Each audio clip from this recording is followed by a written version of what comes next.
back in the studio. We're back in the saddle. We're happy to be here. We just spent 9 months on Zoom, which was a wonderful experience. We were able to keep the show up and running. I'm Wendy O'Connell, and I'm happy today to also thank everybody who was the backup team for all of the shows on BCTV. The core team of Brian Bashaw, Nolan Edgar, and Core Trowbridge. And I want to give a special thanks also to Reggie Martell, who kept the editing going for all of these months. So thank you to all of you. Today on the show, we have Skylar Plumb. Skylar is a recent graduate of Brattleboro High School, Brattleboro Union High School. He was a student at the Wyndham Regional Career Center there, and he received awards this year from the National Technical Honor Society. He enjoys medieval fairs and historical reenactments, video games, and he likes to make people laugh. Who could ask for more? Hi, Skylar. Hello, Wendy. Nice to have you. Thank you. It's nice to be here. I like the studio. It's quite nice. It's a pretty great studio, isn't it? Yeah. Yes. Yeah, we have our own trees growing here and everything. Yeah. Very real trees. Realistic, yes, very realistic. Skylar, you have been in Brattleboro your whole life, I believe. Yep, that's right. You went to a couple different elementary schools in town. And in your time, early years, if you had any big influences or things that really stand out for you? Big influences. Well, my mother was a main influence on me. My dad left when we were kind of young, so she's been there for most of the time. So she's taught me right and wrong, done all the things, supported me into making the good decisions. My grandfather, he was one of them. He's been like a father figure for my entire life, and he's shown me a lot of the skills that I know and cherish to this day. And I guess another one would be my grandma as well. She's definitely been really helpful in keeping me on my feet and having my head screwed on right. So that's. And you have two sisters? Yep, Yes. Savannah and Ava, but they are currently experimenting with that non-binary thing, if you've heard of that. And they are going by Sock, Sock now. And they're like the they, them kind of thing. So they're both doing their own thing. Yes, and growing up you had different neighborhoods, obviously, that you were part of. And did you have a lot of friends that you hung out with? Were you an inside kid or an outside kid? When I was younger, I was definitely an outside kid. I would be the one riding the bicycle. You'd see me, I'd be in my underpants riding a bicycle right down the sidewalk. And I had lots of friends. There was Liam, there was like this other guy, Trevor, Alex Mima, if you've heard of the Mimas, they're very known here. And a lot of those guys, I've had very many friends and lost a lot of them because, moving a lot, kind of very, very tricky situations to be in. But. Yeah. Did anything stand out for you growing up in Brattleboro, the town, the things that were available for kids, the things you took part in? There is a lot to do if you're a kid. You can help out in the heifer parade. Right. You can help out with all the fairs that go on here. And there's gallery walk. Yep. Gallery walk's a big thing here, and kids are allowed to go roam around and check out all the stalls and learn about different businesses going on around here. And I think, I guess I don't know. I mean, I got out and about, but I wasn't really an active member of the community. Right. No, I think, there are certain things that stand out in particular. For instance, if you spend any time at the Gibson-Aiken Center, or Memorial Park, things like that, you remember as you get older. It's a pretty nice community. I like it, but there's big, the drug problem is kind of a bad thing that gives the town a bad name. Has that affected you personally? Yes, my uncle Butchie, he became an addict of a sort, and now he's kind of not around that much anymore. He's around, but he's not really an active family member anymore, I'd say. So that's why it's kind of a hassle in the community. I don't really like it. So, Yeah.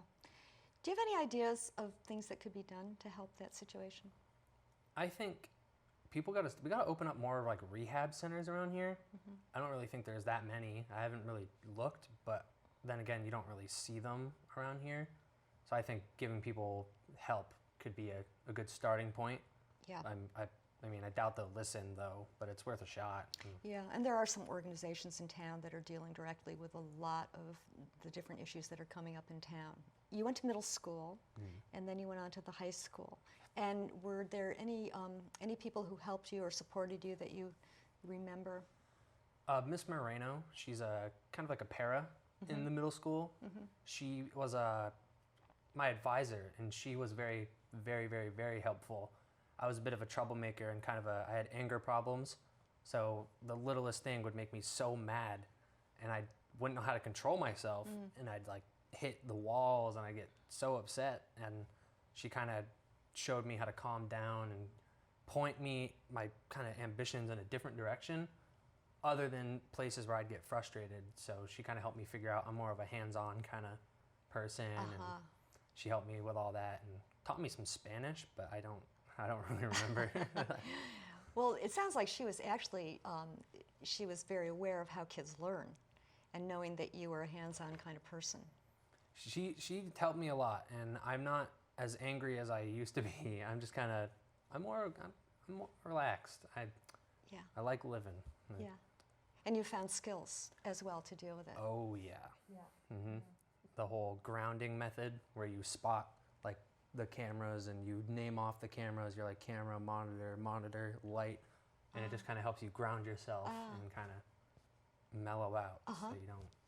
So know your surroundings. Yeah. Yeah, be connected to your surroundings. That's interesting. Yes.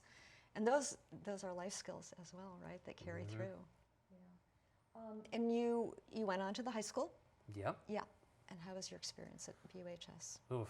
9th through 10th, I was a big troublemaker. I got in trouble quite a bit. I was going down to the office constantly, and they could pretty much guess what I was up to by the time I got down there. I was failing my classes because of that, and I wasn't really a bright student. So they gave me a choice that I either get expelled or I homeschool for at least a semester to kind of figure out what the heck I'm doing. So I did that. And then for the last semester of 10th grade, I did homeschooling, took a break through the summer, and I came back in 11th grade, and it was a big turnaround. I went from failing to high honors every single semester, 11th and 12th. I got into National Technical Honor Society. I got a bunch of awards. I got tons and tons of certificates in construction. So I made a whole flip around, and I graduated with honors. So that's definitely a big transition. That's a huge change, yes. And can you tell us about what happened? What provoked the change? There was a teacher, Tom Fagella. And also my counselor too. My counselor pointed me in the direction of the Career Center, and she said, "You are a hands-on learner." Miss Moreno informed us of this. We have classes that you can do that'll help you channel that and learn different skills. They told me about Tom Fagella's pre-tech class, which opens up the whole entire Career Center for you to like kind of explore. So I did that, and Tom said, "I'll let you in my class if you make me a promise." And I said, "Okay, I'm listening." He said, "If you can graduate with honors and stuff, and you promise me you can do that, you can join my class, and I'll let you explore the other opportunities." So I shook his hand. I said, "Yep, it's a deal." So from then on, I was trying my absolute hardest, and I made about, I don't remember the number. It was quite a bit of money for the class. I did tons and tons of projects, and I basically got the class a lot of funds, and we took a field trip at the end of the year to Five Guys, burgers and fries, and that was really nice.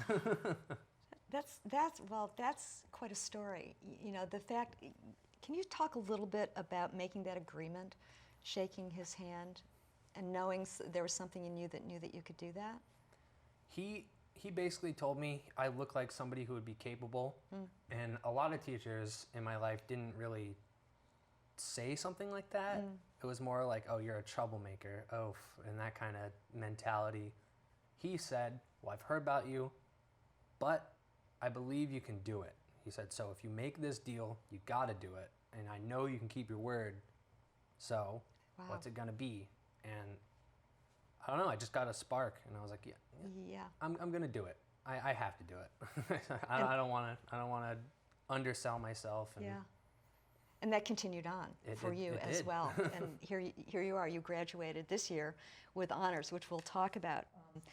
I'd love to talk more about the Career Center because I think this is the Wyndham Regional Career Center, which is on the BUHS campus. If you could talk a little bit about the Career Center itself, and I know that one of the things about the Career Center is that they talk about getting real-world skills. It's a regional career and technical school providing a diverse selection of career preparation programs for all students attending the Brattleboro campus.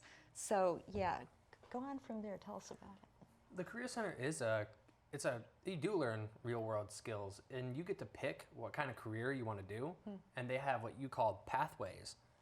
And it's like a major in college, and you pick either electrical, plumbing, electrical, Everything but construction. plumbing, I think. The list is amazing. I think so. There's Yeah. automotive, culinary. You Yeah. get a ton of different. Forestry, protective services, health careers, business, culinary arts, early childhood education. Yeah, they got it Just all. saying, yeah. And you can, in those career fields, they give you the options of getting tons of certificates that you could get like at a job site. It's like I got OSHA certified, and normally you'd go to a place, you'd be like, okay, do you know what you're doing? And you go, no.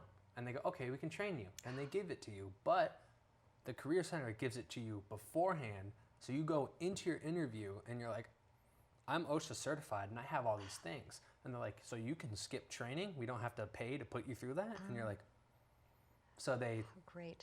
it's just a boost. They give you boosts Yeah. in the working world. And they teach you the right mannerisms, different skills, safety. They teach you everything you need to know before they send you off into the real world. Yes, and you felt supported there also, just in a daily way. Definitely. Every staff member and teacher, they treat you like you are one of the workers and one of the staff. They treat you like you are an adult because you are. And they show you anything you want to know, really. It's your choice. So a lot of it really is about how you're treated. Yep. Yeah. And you can take somebody who really doesn't want to learn anything, and if you give them the right support and the right kind of fire under their feet, they'll move. They'll move pretty dang fast. And you've seen that happen, not only in yourself. Yep. There's a student, Evan Bratton, who used to be quite a troublemaker as well, and he got the right kind of outlet, I'm guessing, and so he made a big turnaround, and now he's more focused, and he gets things done fast. Whenever he's told to, he does it, and he does a good job of it, and that's because of the teachers there. And their commitment to the students, yeah. And I think you had a great quote. Well, you can choose the education you want, for one thing, which is amazing, right? And also, there's always someone who takes the time to help you, which you've just talked about as well. It also sounds to me like it's a bit of almost like an apprenticeship program where you have mentors working with you. Basically, yes, it is. It's you don't really get the apprenticeship title, but you could. There's programs that I was trying to do through I think it's BDCC or something. You can do internships and apprenticeships from the Career Center. They send you off to different companies, and you can get apprenticeships. You can become a journeyman while in school. Oh, so you get that certificate or that title in the course of your training. You can be a student and do these programs and go off, become an apprentice while doing school, because they can help you get that. They, like, all the people there can send you off, and I was supposed to be doing an internship during school, but I got on it too late, so I'm doing it this summer most likely, and I was supposed to be going to WW and becoming like kind of an intern there and At the lumber company. Yep. But it wasn't really my thing, reading blueprints. I'm more of like a builder type person, but with my current situation. Yes, we haven't talked about that yet. Yes. Skylar, as you can see, has an accessory today that he's wearing, and it's a sling, and it goes all the way up almost to the shoulder. So you had a little run-in with... Oh, yeah. I was driving a dune buggy at my uncle's house, and I went around a tree too fast, and the tire, what my friends were saying was that I was driving, next thing you know, the back tire just went boop, and it flipped, and natural instinct's like, oh, I'm falling. And you put your arm out to stop yourself. Oh. So my arm went whoop right back and man. broke the humerus bone right in half, and I didn't laugh about it. That's a very good line. Getting back to the Career Center, they have a grading system, but it's mostly in terms of getting certificates. No, it's exactly like the high school. Oh. It's from like a 0 to 100, like A, B, C, D kind of thing. And they also grade you with that number system based off of how much work you do, what the quality of the work is, the abundance of the work, and it's like that. So if there's no projects, like a math test or something going on, they'll be like, okay, go out in the shop and we'll build this shelf that's angled, different connecting joints, and you put it all together. And depending on the quality of it and all the stuff you were doing and the tools you used, they will grade you based off of that. I see. They also offer you doing dual enrollment between the high school and the Career Center. Did you take part in that? Yes. For the majority of 11th grade, I was all in the Career Center. And then 12th grade, I did dual enrollment with a science and social studies class, along with construction and culinary. So they allow you to do that, which is really helpful because I needed those credits. So. And did you enjoy them? Yeah, I really, really enjoyed the high school classes, but they aren't really my thing, sitting in a classroom and staring at a whiteboard, and it's not really my style. So you would go back into the BUHS schoolrooms? I would go up to the Career Center, or the TIC building. I would build, get covered in sawdust, and I'd come right back down and go to a regular classroom and learn some social studies, and then I'd just go right back to doing the same thing and just every day. That's so great. And were you able to have time there when you didn't have classes at the Tech Center? Yeah, you can, if they don't really have anything for you to do that day, you can sit in the classroom as long as you're like respectful of the other classes going on, and you can hang out with people. Sometimes, if you're lucky, they'd let you leave and go to like the store or Dunkin' Donuts, maybe get yourself a snack and come back. And they allow that kind of stuff as long as you're respectful about it. Right. And that's built into the curriculum as well. Yep. Being thoughtful of their people. You got to be mindful of everybody else. Otherwise, I mean, all the perks get taken away for the people who are, and it's not really fair for anybody. Yeah. So. Yeah. And also, I would think there would be a lot of teamwork involved in the Career Center. Definitely. Like I was telling you over the phone, in culinary, if we're baking like a pie or something, somebody will make the crust. And if somebody feels like they're doing too much, like Alex and Hayden were in my class, they'd go, oh, Skylar's standing over there doing nothing. So, Skylar, I made the pie crust. Do you want to mix the filling? Yeah. I'd be like, okay, yeah, sure. I'd mix the filling, and I'd go, oh, we don't have any cream. Hayden, do you want to make some cream? He'd make the cream, and we'd all work together, and Mr. Spannerman would kind of guide us through that whole process if we were doing it, but we never baked a pie, so I was And this is Chef Spannerman, David Yep. Spannerman, who was your culinary teacher. Great guy. Yeah. Great guy. Yes, and a lot of energy, to give to yeah. the kids. Before we talk about your awards, which are exciting, is that you're talking about going back next year to do a post-grad. And for that, you can also go to the Career Center to do that and get credit. And also scholarships are available. Yeah, there's, I applied for a grant in VSAC, and they told me about this. They said, you're going to graduate, but that doesn't mean you can't come back. We want you to come back, because I wasn't done with what I wanted to do. Yeah. And you can apply for grants on the website, and they can pay for your education, kind of like your parents do. And they pay for it for you, and you just go back and take another semester or two and do whatever else you didn't have to do. Yeah. And you're thinking of doing that, and your focus is on building, pretty much construction, is that right? Yeah, I applied for the grant, and I'm hoping they accept me, and I'm going to go back and do construction too, and maybe get a forklift license. That sounds like fun. Be careful. Be careful going around trees with a forklift.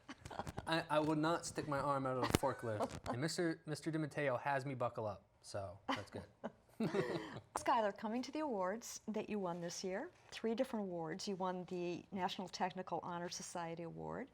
You won the Raymond Harrington Award, which is really about work ethic.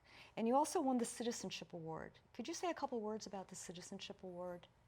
The Citizenship Award is about helping people in the community and being just an upstanding member in the school. And we got that because there was a staff member, Miss Sweeney, who was in the culinary class. She passed away, I think, due to a brain aneurysm. I don't want to say it like that if it's wrong. But she was a really helpful lady, and me and 2 other students were present in that class, Alex and Hayden. And she started having like some kind of, like, she was getting, I don't know how to explain it, but she was getting very just awkward, and she eventually had to sit down, and we had to all rush around and get her the right help she needed. So much happened that day, but we did get her out safely with the ambulance, but she didn't make it. So, like, I am sorry about that if family watches this, and we tried our best to help her feel safe in that last time she would speak to people. And Chef Spannerman was there, and he saw how quickly and well that you worked in an emergency. So we all cared about her, so we wanted to help her as best as we could. Yep, I'm sure you did. Yes.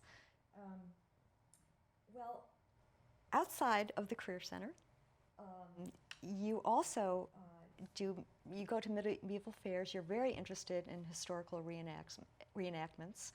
And can you talk a little bit about that? There is a couple medieval fairs around here. One that I know the most is Mutton and Mead.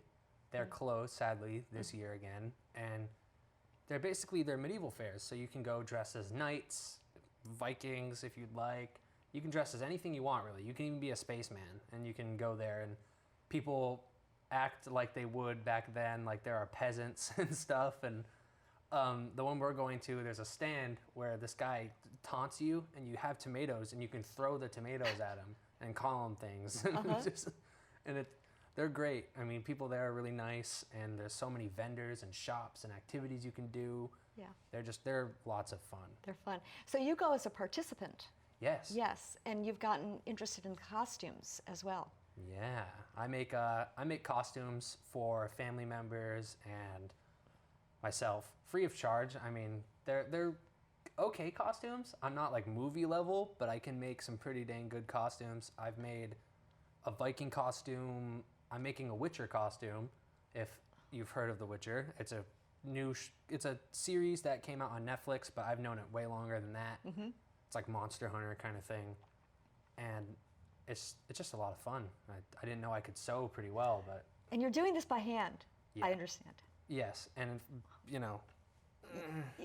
Yeah, we've got to get this guy a sewing machine. Yeah, that's if I could use it. I'm terrible at that. Well, you'd be surprised, and it's fun. And you would describe yourself as a bit of a geek with video games, and you're also a big Star Wars fan. Oh yeah, I play lots of video games, and not only with the medieval fairs, but I like the Star Wars. It's the best kind of thing I've watched since I was little too. I collect figures from them. I've got a whole shelf full of like figures of Darth Vader, stormtroopers, you name it. Yep. It's that kind of level of geekiness. Yes. Pretty thorough. Yeah, it's definitely the whole 9 yards with that. Well, it's interesting, I think because of the historical piece and also the futuristic piece with Star Wars. Can you talk a little bit about that, those two extremes almost? My mother was telling me that it's just kind of like, who cares what people think, really? And most people, if they heard about that, they'd be like, oh, you do that? So I didn't really care. And the friends I made, a lot of them like Star Wars, and they liked all that. So they kind of got me into it. And my best friend, Ricky, he's one of those people, and he loves that. He loves medieval fairs, Star Wars, everything you name it. Comic books, he's a big nerd. So me and him, we kind of influence each other. So now we're both big super nerds, and we go to those things together. Well, there's also a lot of costuming in dressing up and taking on different personas as well in both of those worlds, right? Yep. Yeah, and you enjoy doing that. It's just great to escape nowadays. It's just great to get out of this and go back in time a little bit and just hang out carefree. You said something really interesting. We were talking the other day about, I asked you if you'd done any performance, if you'd gotten into theater. And you said that no, you hadn't really quite done that, but you also, when you walk in a room, could you talk about that, the feeling you get when you walk into a room of people? Yeah, like I've never done theater, and I've never been good at going up on a huge thing and reading from a script. I prefer making things up on the spot. And when I go into a room, I can see the people who are sitting in the back of the room. They're lonely. They don't want to admit it, but they are. And people don't talk that much. And if I tend to get out of my shell and I start making jokes, I want to try and include those people in the back. Because I don't like bullying. I don't like all that stuff. It makes me very upset when people tend to just pick on those people who just sit in the back. So I like to include everybody and try and make them feel like they're a part of something when most people don't want them to be. Because why do that to people? Yeah. Like, why? Yeah. Well, that's a great approach. And it's also part of getting a citizenship award, being the awareness of other people as well. That's how I became best friends with Ricky. He was very shy and he got picked on a lot, and I just kind of talked to him. My friends would be like, "Why do you talk to that guy?" And I'm like, "Well, he's kind of interesting." And then he'd talk about the nerdy stuff, and me and all secret, you know, under the covers, I'm all like, "Yeah, Star Wars," and on top, I'm like, "Yeah, no Star Wars." Yeah. You definitely have done a lot of different things, and it's great to hear your stories. Any parting words? Anything you'd like to say? Don't let people tell you how to live. Live the way you want to, because if you live just following whatever everybody wants you to do, you're not really living. You're just kind of being a puppet. So I think you shouldn't really care what people think. And if you prefer sticking to the shadows, that's okay. But try and be the one who steps out, because you never know the kind of people you'll meet. Because I've met a lot of cool people that way. So yeah. And if you ever see me on the street, you can talk to me. It's okay. I don't bite. I look like I do, but I don't. Thank you, Skylar. And thank you. This is nice. This is definitely nice to get out of the house and actually talk about things. And thank you for being on the show. Great to have you. Thank you for having me, and nice job on the camera work. I've not seen a setup like this. Oh, yes, it's lovely. Yeah, and thanks to Brian for doing our camera work. Brian back in the booth. And thanks to all of you for being here today with us. We are a weekly show. We have folks from the community coming on and talking about their lives, what they're thinking, what they're doing. Thank you so much for being with us today.